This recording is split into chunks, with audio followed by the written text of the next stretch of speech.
sit down and talk for a minute? Maybe we could talk some taxes tonight. I just want to approach the selectmen because I got my recent tax bill and my taxes went up substantially.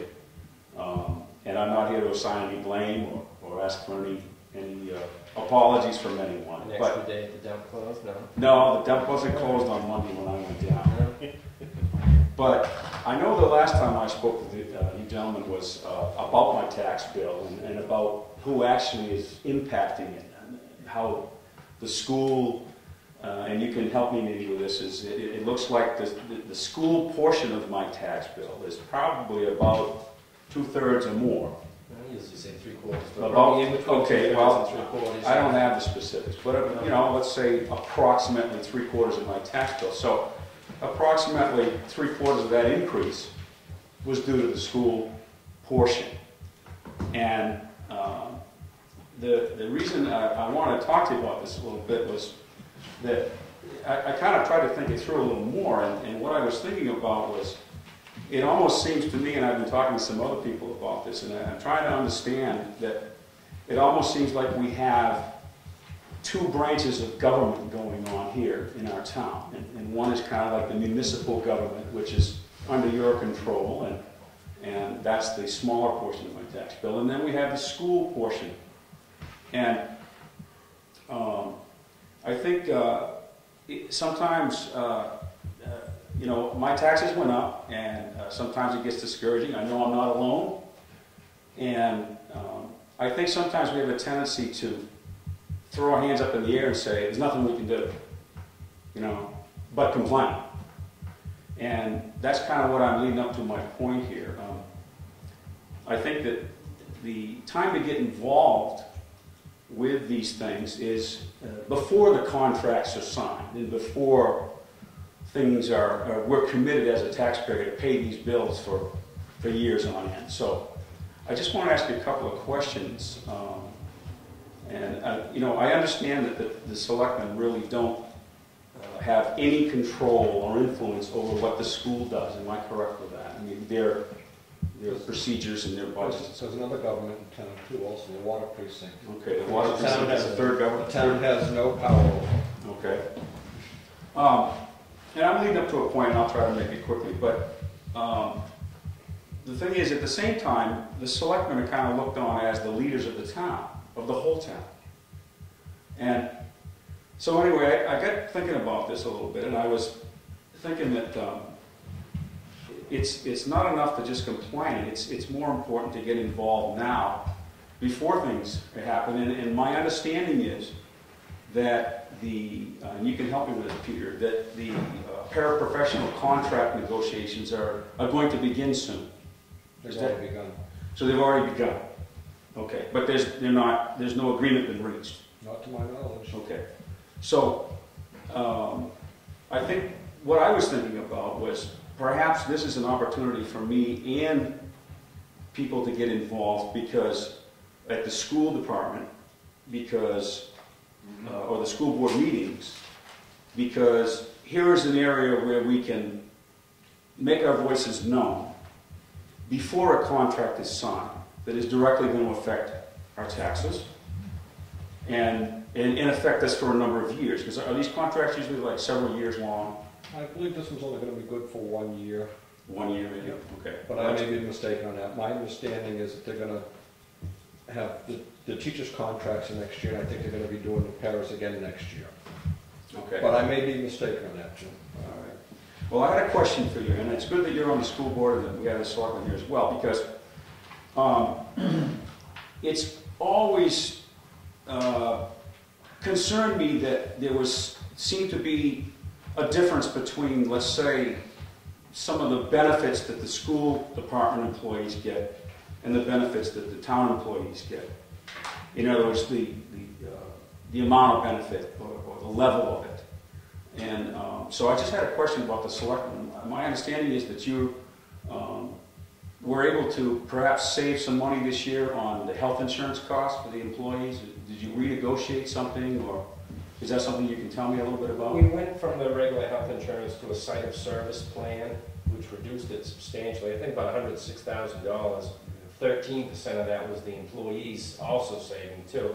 Okay. It's a different system, it's a different animal, you really gotta know your plan and you can use it effectively. It's got a high deductible, but we've increased the amount the town pays so that that should balance off the employees. So if you're not using it, they should actually even benefit from it. But it is two separate animals, the town and the school. I understand that. We've got there's a few $1 million budget, and you have 100 people up here arguing about $50 toilet seats. You pass the school budget with a handful of people of those, and Well, I've watched I love the Tech Channel, and I watch the Selectmen's meetings and the school department meetings, and they're very open and very good. But I don't see many people at the school department meetings, and I think it's really important for people to understand that part of the government, that part of your tax bill is actually the largest portion by far. And so, Peter, my question to you is, not to get real specific, but are you familiar with how different the health insurance benefit is from, say, the school department employees compared to the town? Because you kind of wear two hats here. Yep. Can you tell me a little bit about that? I mean, do they get a lot better insurance plan for their health insurance? I think it's comparable. It's comparable. Yep. The one thing I would say is, you're dealing with the union. Right. All right, that's the bottom line. Right. And there's specific, insurance agencies that they're going, the plans that they're going through. Right. That's all negotiated through. In this form of government, in the town's end of the government, we don't have to deal with that. The Board of Selectmen can review different policies and work with the employees to come up with a solution, which is what we basically did this time. Is There you it deal the percentage of insurance at the school want higher? Because I know it went down 3% the last contract, but it's still what, 85% paid? until you look into the two plans side by side. Yeah. What's the deductible, what's in, what's out? We did negotiate a couple of years ago that it would drop by a certain percent each year, and I believe we're down to 85% right there. Isn't that kind of high though? No. I mean, in today's, I don't, 85%, I think you talk in the private sector, probably 30 years ago. Can I get into specifics? Yeah. Well, as a for instance, we've just gone up to 97% that we're covering for the town employees. That should shock you. We're covering 97%. Yet the insurance went up 11% this year, and we saved the town $38,000 by doing this. All right, so there's a savings there. It's all in, it's all in a type, like Ken was saying, it's all in a type of plan, and the different deductibles, all the different avenues that you have to deal with. The unions dictate what's going on over there, and so you have to negotiate that through. That's what we did the last contract. But it's a more arduous process, I would say. Well, the union, yeah, but, I mean, the insurance rates, and here in the public sector seem a lot higher than they are in the private sector. Problem is, once you get locked in with like a 3-year contract over there, you're locked into a 3-year contract. Well, of course. But that's what I'm saying, and wherever the rates go, you go with them. But I'm just saying that it looks like the percentage of insurance in the public sector is a lot higher than it is in the private sector.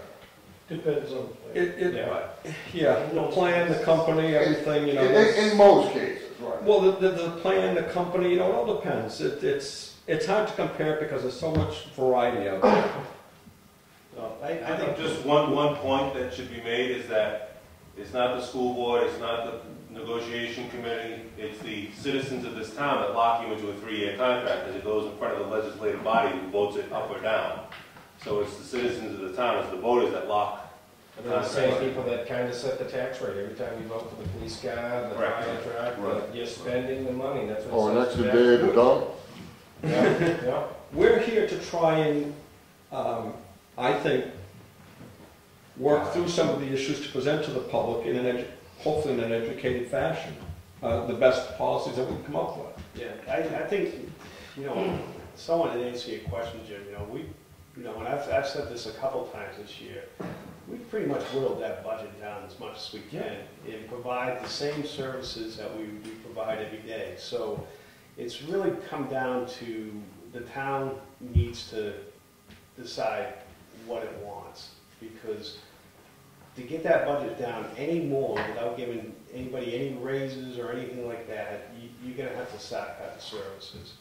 Now, I know their phone rang, my phone rang, and the dump was closed that one day.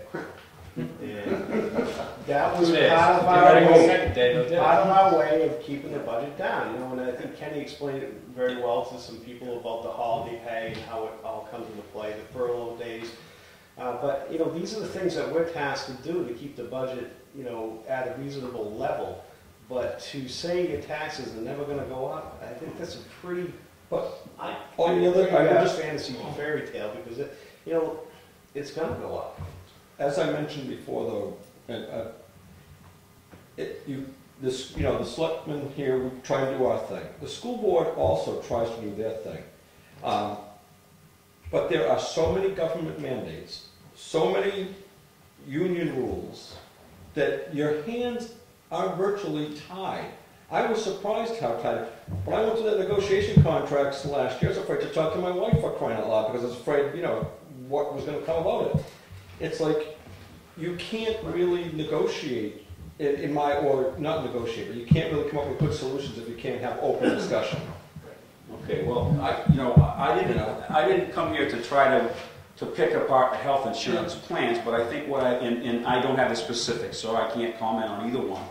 But I think, do you feel you have an adequate plan for the town employees? And it's a kind of a balancing act between the taxpayer and the employee. It's a different type of plan, but it's a very... Well, this is my point, Peter, okay? I mean, we as taxpayers have an opportunity right now to go to that school board meeting in numbers and make our voices known. And I'd like to stick my neck out and say, listen, I'm comfortable with you giving the school employees the same benefit that the town employees have. And that may or may not happen. But Jim, the thing, you didn't listen to Peter. They're locked in for 3 years on the teachers. That cannot change until next year. I understand. Yeah. I understand that. You're professionals, you can't. Well, this is my point. It point. won't even change next year. Next year Right. you negotiate the year. Right. But what I said last meeting when you came here, Jim, I stand true on. It doesn't, you can all stand here in front of the school board and chirp all you want, and we'll listen, and they do a good job. I'm not ashamed to say it, I'm the dumbest one in that bunch. I mean, they're all very well read up, they do their homework, they're good people. You want to get after people, call your senator, call your congressman, call those people, because they're the ones, unfortunately, the town, the schools, take government money. Well, when you take their government money, they own you. And that's where you want to start doing your writing. You want to call your congressmen, your senators, the governor, and different people like that. Right, well, I wasn't, first of all, just to clarify, I wasn't suggesting, maybe I didn't come across properly, that we try to undo or change an existing contract.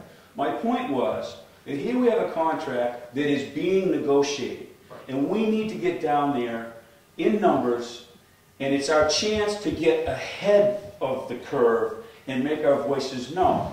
And I think that, you know, it's hard for me to hear it isn't going to do any good. I hope that's not what I'm hearing. That's not what you hear. As a matter of fact, I will tell you, last year when I was on that committee, we couldn't discuss anything, but what I was hearing from different people in town gave me resolve to stand the ground that I was on with what we were talking about. So, yes, go down there, let them know what you're thinking. I know there's a process, I understand how it works, and I'm all for it, but I do think we need to go down there and really make our voices known, because not many people are showing up at the school board meetings, which is 75% approximately of your tax bill. The budget committee's meeting with the school board on this Thursday, next Monday. Hey, Ken, Dave's about falling off of that chair. I just want to say that I think what Jim is saying, there should be some equality between what's going on in the town and what's going on in the school.